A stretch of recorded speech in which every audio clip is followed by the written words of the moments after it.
region is not to give up.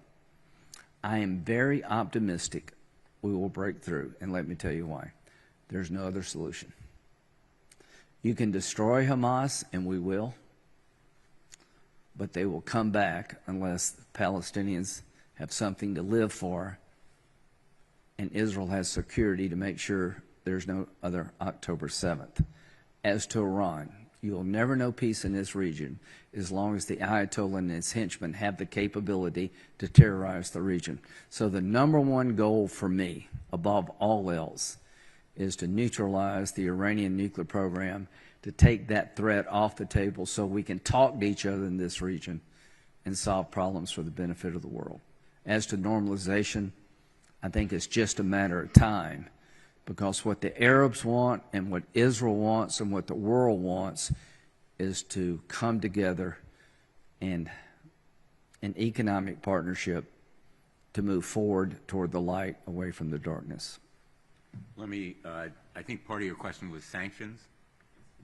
Let me just say about sanctions, maximum pressure works.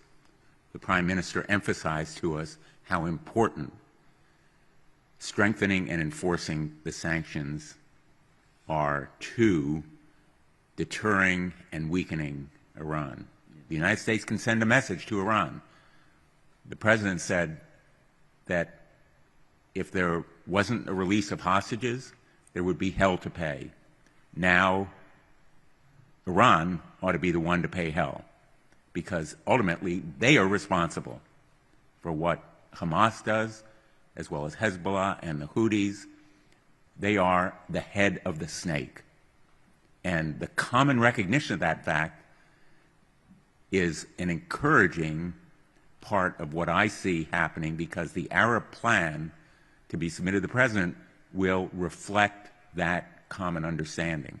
But maximum pressure through sanctions, which Senator Ernst and I have worked on, I'm hoping we can move forward on, and I hope the administration will do it as well, because the President's the one who said there would be hell to pay.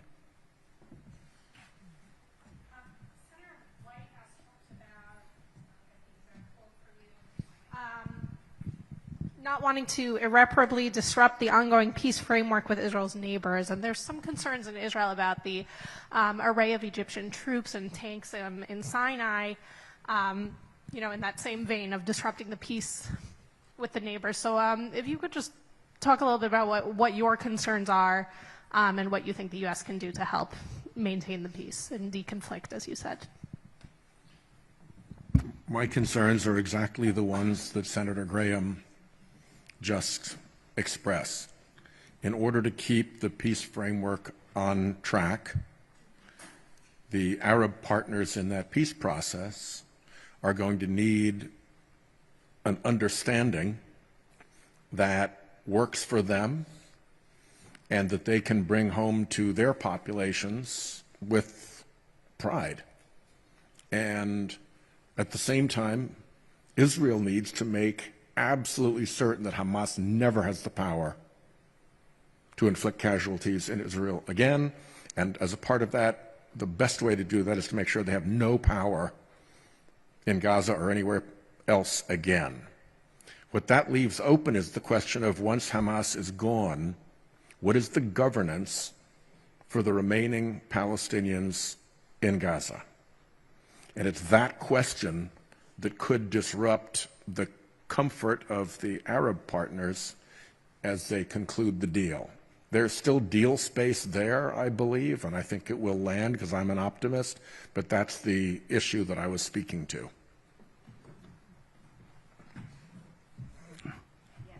Yeah, we'll get you a couple more. It's Jodi Cohen from Newsmax. Senator Graham, you talked about, in order, the need to deal with Iran, destroy Hamas, and then focus on Gaza. With all the attention being on President Trump's day after plan for Gaza, do you feel that the world's eyes somewhat have strayed away from Iran? The one thing, that's a really good question. She can't say hello without mentioning Iran. the overarching theme of all our meetings, Iran. Iran with a nuke is a nightmare for the Jewish state. It's a nightmare for the world because Arabs will want a nuclear weapon of their own and you'll have a nuclear arms race. Everything's important. But if you ask me, people ask me, what keeps you up at night? Traveling a lot. Time changes. But Iran with a nuke, because they'll use it. You know, I think Rocket Man's kind of a thug. You got China, you got Russia. This man and his regime are hell-bent on three things: purifying Islam in their own image, the Sunni Arabs, destroying the Jewish state, and driving every Westerner out of the Mideast. So every decision I make as a senator in this region is to make sure their nuclear ambitions are never met. Now we're at a crossroads. Time is not on our side. They're accelerating, in my view, their desire to acquire nuclear capability because their proxies have been very seriously hurt. What to do and when to do it. If you want to negotiate, you better put Iran on a clock or it will never end. If you want to negotiate, you need to have an outcome that will secure the goal of making sure they never have a nuke. That's the Libyan model. I think the chance of successfully negotiating Iran out of their nuclear ambitions is about like me being in the NBA. It's possible, but I don't think it's going to happen. So, I am urging the Trump administration, if you try negotiations, put them on the clock and make sure you tell them up front what an acceptable outcome would look like. If that doesn't work, if you want to do that, then you need to quickly pivot and give Israel the capability they're lacking, which is not much, to deliver a decisive blow to the Iran nuclear program. One Holocaust is enough. If you told me 80 years after the end of World War II, there would be a power on the planet after the extermination, the effort to exterminate every Jew in the world, that openly avows the destruction of the Jewish people, that the world would wonder what to do. The answer is simple. Stop them. Stop them now.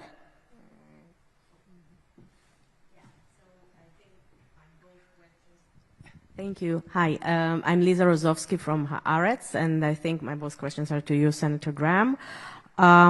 First of all, you were already asked about it, but still, it seems like a lot is happening now in Riyadh, both in connection to the Ukrainian-Russian war and here. From what you hear from the Trump administration and from your meetings with Netanyahu, what would be Saudi Arabia's role in the day after in Gaza? And is it somehow maybe interconnected with what's going on in Ukraine?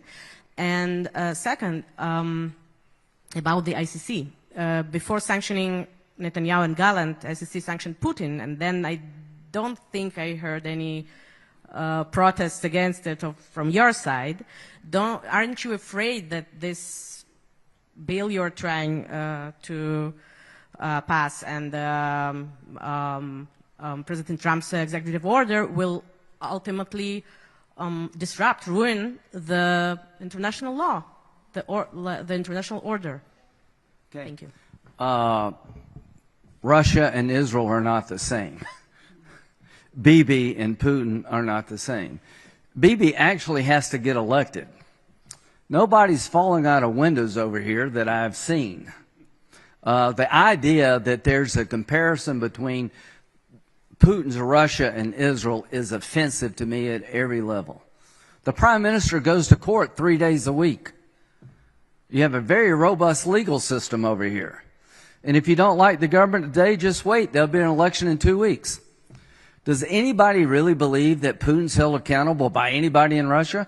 That's why you have the Rome Statute, not the United States, not Israel. So that idea, to me, is an offensive concept, that there's any comparison at all. What role will Saudi Arabia play?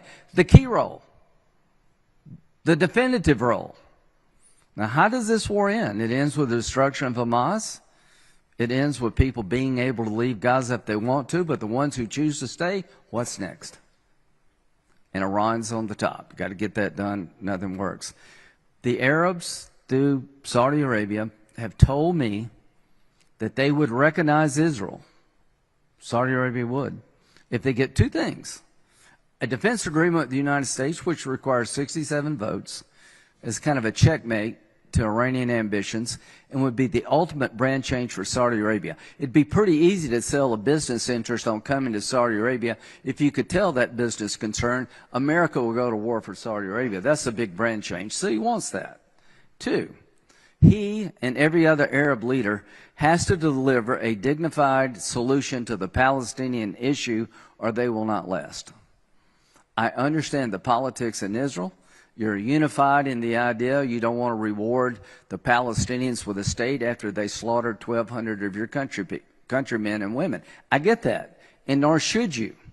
But the question becomes, how does this end, and how do you keep Hamas from coming back? Here's the good news. MBS wants Hamas to come back about as much as you do. His 2030 vision is inconsistent with Hamas and the Ayatollah having a nuclear weapon. We have an alignment of interest for the first time since I've been coming here, where Arab leaderships at the UAE and Saudi Arabia have the same view of radical Islam as Israel does. We want no part of it. We reject them. Women are working in Saudi Arabia. They're driving in Saudi Arabia. Then go to dinner by themselves. Things that seem small or large. They're going to spend $1 trillion in Saudi Arabia modernizing their economy, becoming the leader of the world for AI. Hamas prevents that from happening. So to everybody in Israel, you could have no better partner in destroying radical Islam than Saudi Arabia. Last question. Hi, Alexander Cornwell from Reuters. Question to Senator Graham, just picking up on this point about the day after, what exactly is the role of the Gulf states with regards to reconstruction, security and governance? And just secondly, to Senator Blumenthal, if I may just sneak it in, what attributes about this plan that King Abdullah has explained to you has convinced you that this is realistic and that this could work and be a viable alternative to what the president has made public? They're meeting in Saudi Arabia next week to come up with a plan that would allow the Palestinians to leave if they would like, but if they stay in place, to reconstruct without a mass exodus. And they're going to present it, I think, to the world, but particularly President Trump. The one thing that President Trump has done, he started a discussion that was long overdue. I think the Arabs have woken up, hey, we need to find a better alternative than what's been said. So I'm quite optimistic the Arab world will come up with a plan and present to President Trump that shows how you can provide security to Israel and deal with the Palestinian issue without driving them all out. Think of World War II. Germany and Japan were the most radical populations on the planet. There's no more radicalized group of people on the planet than people who live in Gaza and, to a lesser extent, West Bank. They've been taught from the time they're born to the time they die, kill all the Jews. How do you fix that? What did we do in Germany and Japan? We changed the education system. We empowered new people. We took the old and replaced it with the new. The one thing I can promise you, I don't speak Arabic. I am not the guy to do this. And quite frankly, our friends in Israel are not the people to do this. Who will change the education system in Gaza? The Arabs. And they're doing it in their own country. Who will give economic hope to the Palestinians? It will be the Arabs, because we're not spending a dime. We didn't start this war.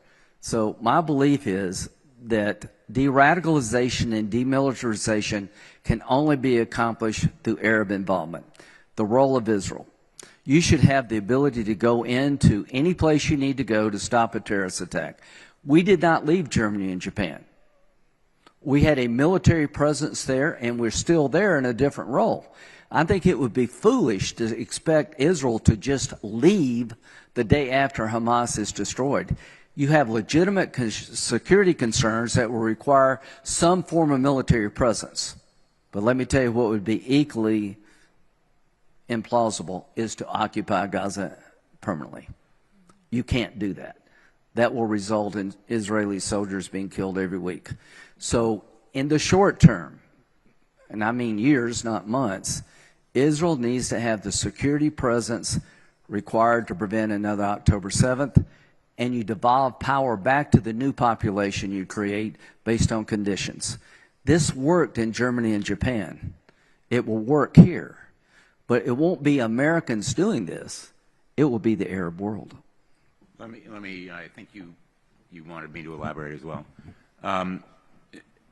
My conversations with Arab leaders, most recently King Abdullah, have convinced me they have a really realistic appraisal of what their role should be in their own national interests, which is security in Gaza, which they have the military resources to do, reconstruction in Gaza, which they have the money to do, education in Gaza, which they have the cultural architecture to do, and an appreciation for the support of the United States through a possible defense treaty against the common enemy, which is Iran. And to the people of the United States, I would remind you that the Hezbollah flag says, death to Israel, death to the United States.